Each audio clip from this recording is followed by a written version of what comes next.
The Texas summer heat, we love to hate it, and we know it can be dangerous. Tommy and the weather team have been tracking rising temperatures over the last couple of days. As it heats up, our first responders are working hard to keep up. In fact, they've been tracking dozens of heat-related calls really in just the last week. So joining me now is Captain Christa Stedman with Austin-Travis County EMS to talk about all of this. Thank you so much. Yeah, happy to be here. So talk to us about these numbers. You actually pulled some data on these heat-related calls. Tell us just how big of a problem it is this year. Sure. So to put it into context, we're at about 572 heat-related incidents since April 1st. And to put that into context, when we compare it to last year, we had 570 last year just between May and July. So we're barely at about where we were for 3 months of last year.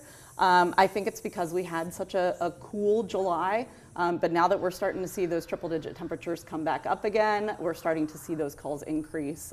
We had 46 last week. And what was interesting is last week, actually, we had less than we had the week before, but we had more days where there were higher volumes. So there were a couple of days that were 2 or 3, but then we had some 12 and 13 incident days.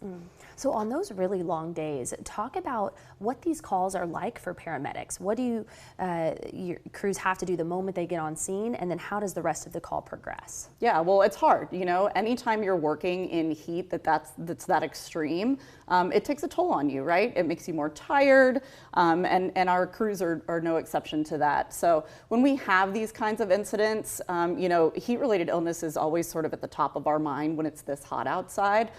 So the crews are going to go in, they're going to try to figure out what's going on, and as soon as they see something that points to heat-related illness, they're going to start taking action to cool those patients down. We know in the past you all have gotten really creative on how to tackle heat-related illness. You all may remember seeing photos of a tarp filled with ice. I've seen other crews across the country even using kind of body bag style gear full of cooling devices. So what creative things is Austin-Travis County doing right now to tackle this type of heat-related illness? Sure. So about 5 years ago, we changed our protocols a little bit so that we could aggressively cool heat stroke patients, because if you don't get those temperatures down, it's going to result in death. So we have to be really aggressive about the way that we're cooling these patients down. So we have chilled saline, or not saline, we have chilled IV fluid. We don't carry saline anymore.